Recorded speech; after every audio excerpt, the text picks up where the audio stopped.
Wow, that's quite short. I'd like to address this question to Doris. When you were in the introduction, I heard that you had your master's degree. How come you'd rather have a job like this when you could get a better job that pays more?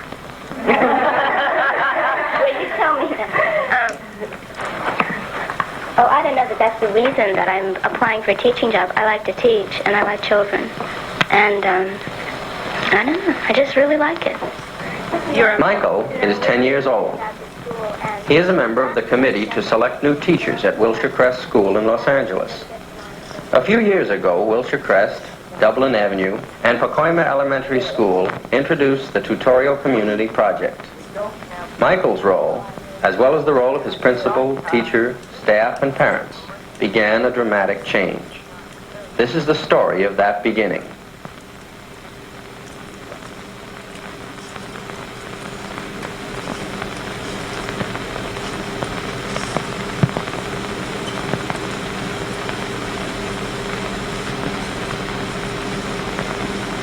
I'd like to conduct a little experiment, and I'm going to need your help. I'll need some people to come up, and I think we'll maybe go right over here.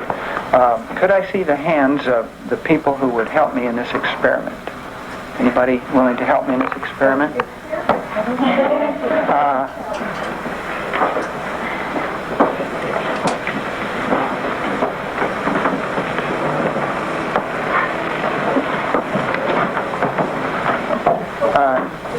Marianne? Right over here. Anybody else? Huh? Anybody? Oh, great. Fine. Great. Wonderful. There we go. 1 down, 3 down, and 1 to go. 1 more. Going. Mrs. James, Mr. Rainey said you had your hand up. Okay. All right, there we go. Fine. This concludes my experiment. It involved some people taking a risk. And you know, this is what we're doing here at Wilshire Crest, and we're doing it at Dublin Avenue in Pacoima. Teachers, parents who are involved, the children, we're taking risks. To bring about change, you need to take risks. Yeah, because you're asking children to do things, and it is a risk-taking for them also. They have probably the same feelings, going on. And as I said, this is part of change, and it isn't easy. It takes time. It takes a lot of patience. It takes a lot of working out of problems. But it takes a working together.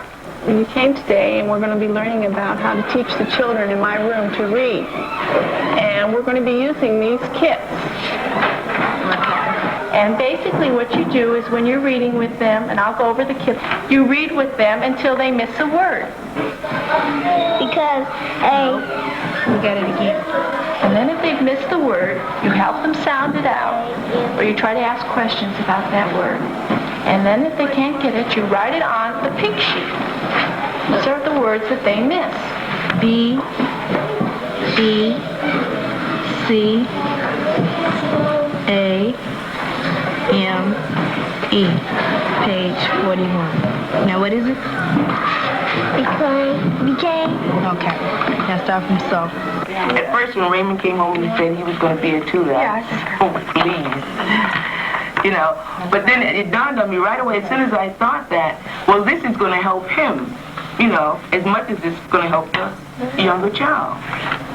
Yeah. So then I was all for it. Because at first I didn't want him to confuse some child, because I get to see mine getting another little one so confused and boiled up, but it really has helped him, and it's helped me too, So let me tell you what happened today, 3 days a week. I sent one boy to Dan because of what he said to me, telling me off. And they're all mad because I sent him to the office. It's just like they're all kind of ganging up on either me or this little girl that told on them for, stealing. Just one little thing kept mushrooming into another. And I told them I didn't see any theft, I didn't report any theft, and I have no intention of reporting any theft to your teacher. Now, why am I going to call her up and tell her this whole big thing about it? I don't want to mention it to her. That's what I don't want to mention the whole incident. You have to, Sharon. I should think you'd call her on the phone. I didn't tell her tonight. You don't. heard that. I don't understand. But I think you should establish this relationship with her and the children. I felt that when you have a block of people who are not participating, the program can't work. Not this type of program. You've got to have everybody involved or it doesn't work. And then I said to myself, well, how involved am I? And I decided that I was not as involved as I was wanting the teachers to be. I'd like to know if we can talk about tutoring. What real good suggestions can you think of to make the program more interesting? Like when you have a tutor, when you're tutoring, and like the first day when you're tutoring, you can don't go real easy on your tutor and don't go real hard. I mean, like if you go real hard, he'll think you're mean and he'll talk to you about another tutor. And if you go too easy, he'll take advantage of you. Tomorrow, you know what we can do? Mystery color changes. Yeah, mystery color changes. We can make mystery color changes. And we're gonna set up like a center over there and have books and everything about chemistry so people can come around and read them. And we can set up the chemistry lab on the other side. We'll write about it each, like every week. We'll write about something. We'll do an experiment. First we do it, and then let the class look at it. So then from your group, you're going to teach it to the whole room. That's going to be your presentation on that? Yes, yeah. But every week we might, either every 2 weeks or every week we might be doing an experiment or something. As I say, it's a process. It isn't here's the program and now we're in it. What's the most important thing that everything feeds into? Is it the tutorial? Is it the parent involvement? Which is there for the sake of the other? Well, I almost think to draw an analogy, what about your arm and your leg? Which is there, which is... I think it's... In other words, you have two or three main things that you're trying to emphasize, that you're trying to improve. Yeah, one is the community involvement, and then the second part is the cross-age tutoring and inter-class tutoring, and the third is what I think a kind of a unique thing. It's what we call the feedback session, where the faculty meets once a week, and we don't meet to solve problems per se, but things that block the solution of interpersonal problems. There's a lot of gossip going on, secondhand. It gets back here where it shouldn't get. And, so what you did, really, I didn't appreciate it. Okay, I just thought that here it was interesting to find that two people were thinking in the same thing. If I want to say something else. You put her on the spot. Yeah. Mm-hmm. How did you feel about what she said? I didn't realize, when I was doing it. Well, she's just telling you the consequences of what you did, how it made her feel. She's being very honest. She isn't saying that you had any evil motives or that you were trying to hurt her in any way. I mean, doesn't that occur a lot? And she, we do that. You didn't mean anything, but that's what happened. That's what she's saying. For us to say something and then we get in the group and say, well, so-and-so said, well, I didn't want everybody to know I said that or whatever, That's all I'm saying. Are you upset, Joan? That you can make mistakes too. It's okay. I mean... And I'm really beginning to find out it doesn't, no matter what gets said around here, it goes back to where it originally began anyway, so it doesn't, make any difference. It really, it pays actually just to go directly to the person that's bothering you, because it's going to get there anyway. Only it goes throughout the whole faculty in the beginning. It's like Jerry said, being responsible for your actions. But I see, it was just misinterpreted. Because you didn't know what I was thinking. I didn't mean to put you on the spot, and I was sorry that I did. It's a good thing you said it, because otherwise you would have been mad at me afterwards. Well, when you discuss a feedback session with people who are working together, who are colleagues and peers, it can become a very, very delicate kind of issue and almost bring hostility to the program. We're having that problem right now. We had, out of 20 teachers, 19 said they wanted to be part of the program. Mm-hmm. And what we're feeling now is there are about 3 who really didn't mean it, 3 or 4. They didn't mean it because of the feedback sessions. They really were very apprehensive, I would say fearful of what's happening. They were getting a look at themselves and how others see them. And this is one of the things in the feedback session that I think is kind of threatening, unless there's a feeling of mutual trust and so on. And it may sound kind of corny, but that develops slowly. The first year with the 10 teachers, gee, we really had something there, you know. I got better, you mean? Well, no, I mean in terms of feedback, I really got it. As a principal, I altered my role in working with the teachers, and they saw that, and they would say, well, you know, you say one thing but do another. Or why did you then choose the people to put into another group? Why didn't we just come here and just break up into groups? To me, if I was a person who was told, well, especially if I had been complaining and really having a problem in the group, and if I all of a sudden found out that I was to go into another group, I sure in the hell would be mad. I just wouldn't like it. I don't know how the people feel about it, but that would be my feeling. What I don't like about it is it's splitting everybody apart again. And I thought we were trying to work to get everybody together, and it's just pulling everybody apart again. And it was plop at the end of a faculty meeting with no time for discussion. I felt frustrated. I can't imagine how those people would have felt. But it was an attempt to kind of get off this dilemma we're on of people who, it seems obvious to all of us that they really don't want to make this go. Not that they're trying to be bad guys, it just isn't in them. You said this yesterday. From now on, the feedback sessions will be 2 groups, but yet there was no attempt to go into 2 separate groups. We're all together. I think that sometimes the feelings may be enhanced, and there's no doubt that this is being accomplished, even though you're in the middle of it and you see some of the hardships. The enhancement of human relations is definitely there. People are starting to talk with each other, but the children are at school to learn and to further their own education. And would this time-consuming project negate their own growth? I have watched many children in the program from last year and on into this year and found the older child find himself.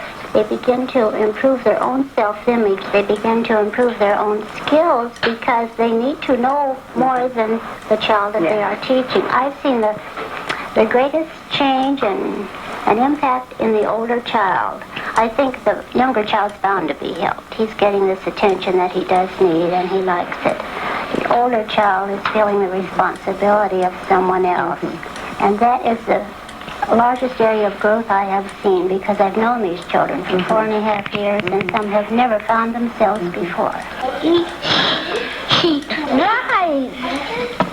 Yeah. Man, Sal. Mud. Right. Mad. No, say that again. Huh? Need. No, one more time. The word is then. What's the word? Then. Good. What book is she reading in there? Openhauer. What grade is it?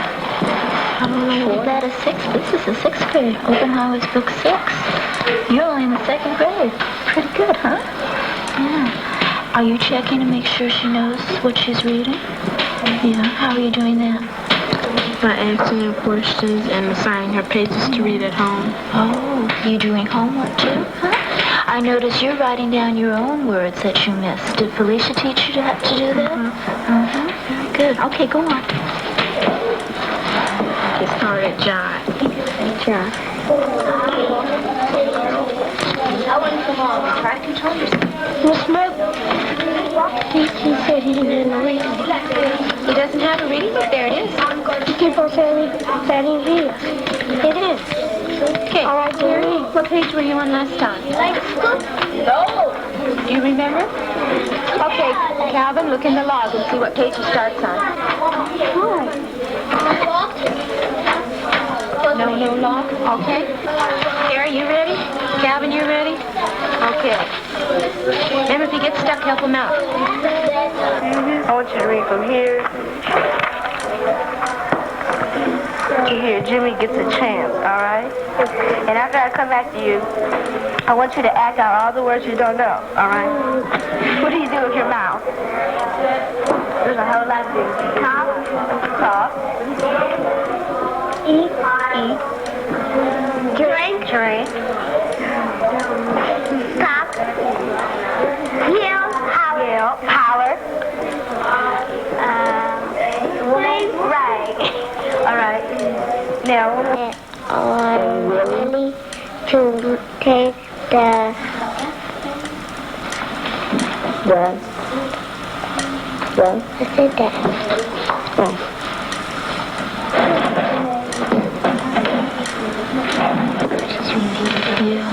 Kira, what's happening over here with Marcus and Lisa? Marcus was tutored by Laura, a 6th grader. Marcus is a 3rd grader. And Lisa is a 1st grader.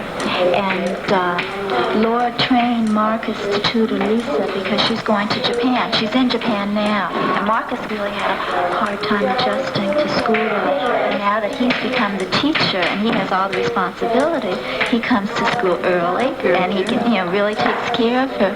And then he sits in on our Tuesday, Thursday feedback, and he sits there so proud, and he shares his little problems that he has. But it's really, I talked to his teacher, and it's done a lot of changing in his room too.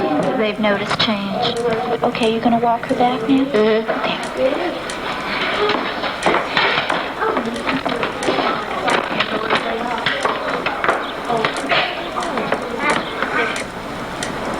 I'd like to talk about tutoring. Up until 2 days ago, I could honestly say that 90% of the tutoring program, as far as the children were concerned and the tutoring in the room, was going beautifully. And I don't know what has happened yesterday and today, but the whole thing has just almost blown up so that today I feel that I hate it. I've never felt so distressed and so disappointed with anything. It turned out that 2/3 is just working beautifully. This 1/3, one day they want to do it, one day they're bored, and it's kind of been a frustrating thing the last week or so. It's such a thing to get him to do it and sit down and not offend the little boy that he's tutoring that I figured I just don't want it anymore. I just told him I'd just rather you just didn't do it anymore. So he walks out of the room mad, and then he comes back and he says, "Big deal. Big deal, you fired me. How much was I getting paid for this lousy job?" Nothing, and go on and on and on. That's something I wanted to say. I think once in a while, we as, the receiving teacher should go to the class and say, "I really appreciate what you're doing." But we have to remember, these are children. And I personally don't feel that's enough for them. You're going to have to reach them, whatever is important to them. You're going to have to find out what it is, and maybe once a month. Once every 2 weeks, we give them M&Ms. I just feel that it's more, they're giving so much. What are they getting back? Self-satisfaction is good for us adults, but children I don't think have matured to that extent. I think that puts a crush on the whole purpose of the program, the whole purpose of learning, the whole thing we have against grading and report cards. Remember that study I mentioned, what do people look for most? And it wasn't material things. It was appreciation. Appreciation. Yeah. And so I think you're on the right track. And this M&M business, Mona, I'm sorry, but I disagree with you. I just use M&M, but I think it should be something.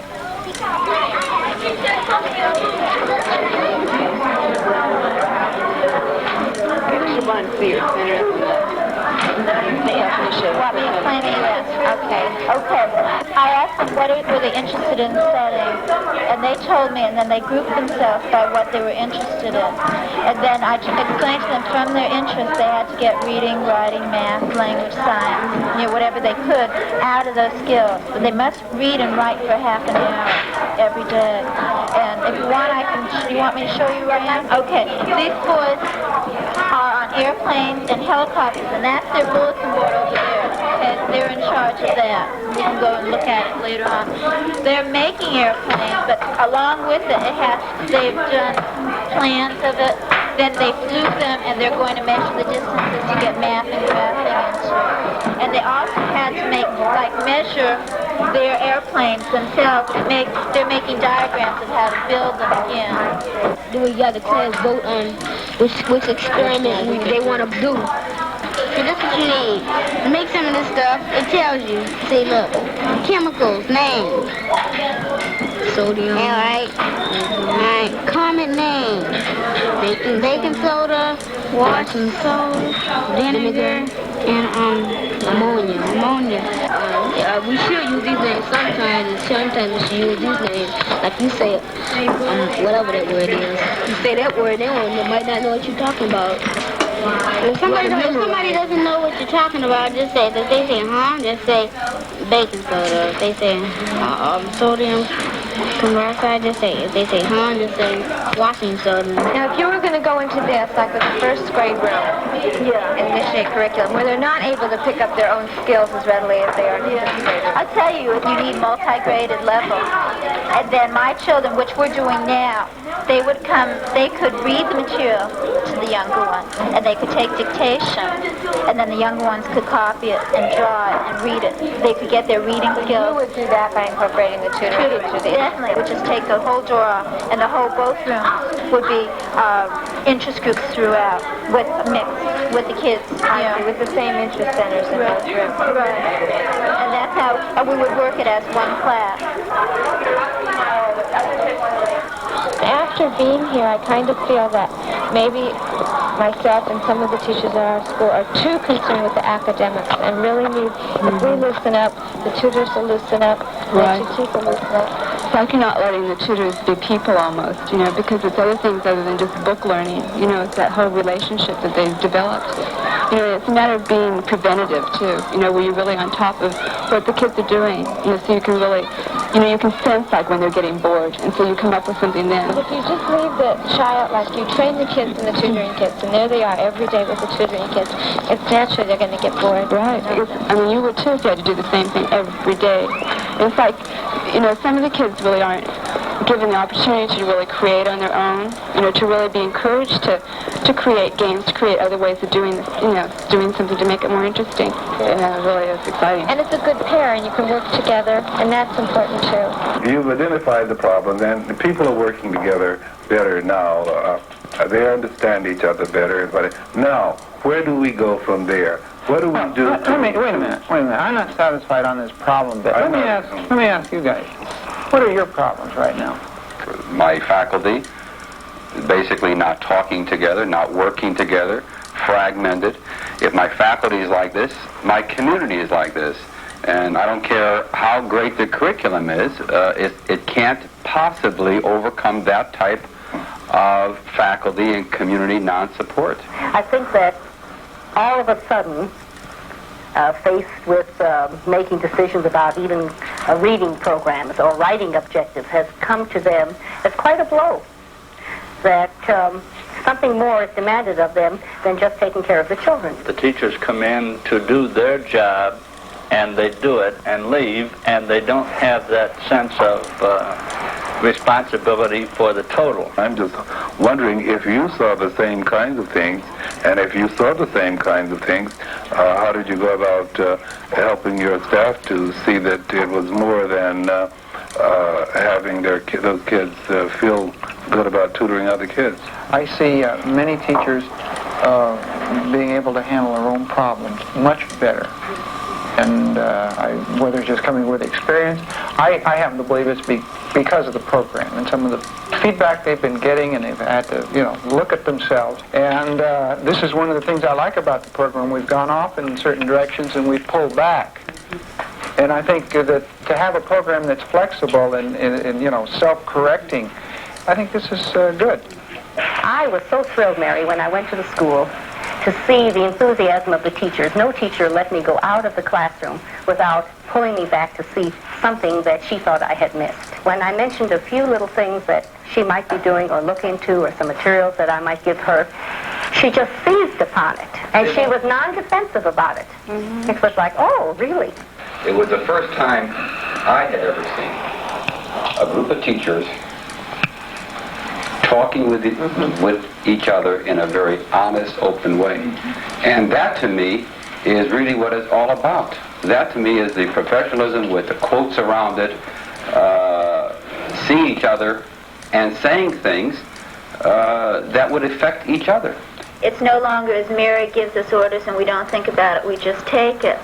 But we're not at the point where Mary just comes out and we all sit down and talk. And we're right in that very uncomfortable transition stage of either we want her to tell us either to give us orders or else to sit and talk. But it's like fluctuating. Sometimes we get orders, and sometimes we sit and talk. It ain't easy. We're doing it awkwardly. You know, we stumble, but we're engaged in a process. And my concern is, how do we keep people when one little thing goes wrong, not to get discouraged and say, hey, this is part of growing up. The school is growing up. The school is going to be held more accountable. The more parents you have that are working in the school, that really feel the ownership that we keep talking about, then the more accountable the school, totally. Well, I tell you, if I were a beginning teacher, I would be very threatened because I had to do it my way, and I didn't know how. But now I feel better, you see, because I've had a lot of years, and I know at least I know, of course, what I'm doing. When I first started teaching 7, 8 years ago, the thing was keep the parents out. Keep them out, keep them far away, come in, spend your 15, 20 minutes, and go. If you want to talk about something, you set up a formal parent conference, you get all the papers. But since then, everything has changed. And we found out that, that's not the way to go.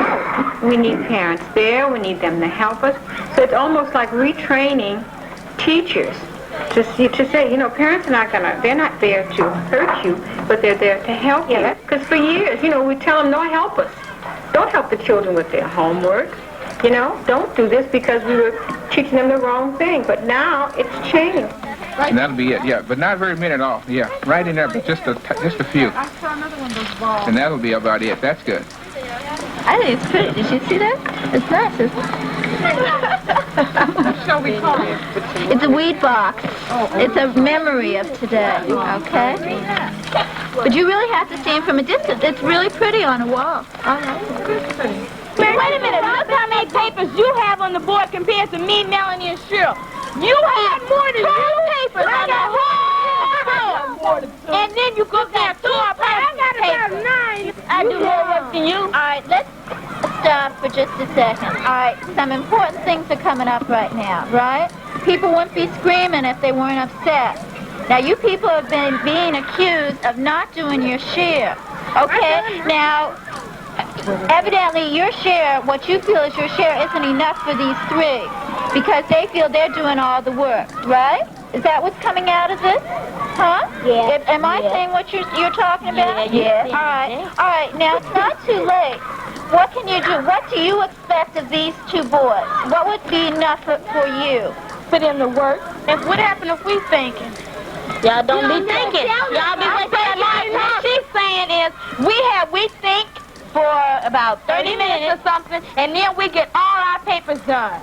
And then we think for 5 minutes and she starts complaining. Have you given him something definite to do tomorrow yet? He can work on a commercial. All right, you have a commercial that you want something written. You want proof that he has done something. Okay. Anthony, can you give them proof tomorrow in written form that you can hand to them and say, I've done this work? You're going to do the commercial. All right. Deborah, Cheryl, and Melanie, will this be enough if when Anthony comes in, he's going to write the commercial and illustrate it? Yeah. And Mark is going to write what he's thinking about. Yeah. And maybe he'll be thinking about a movie to write about, huh? All right. Tomorrow we'll see what happens, huh?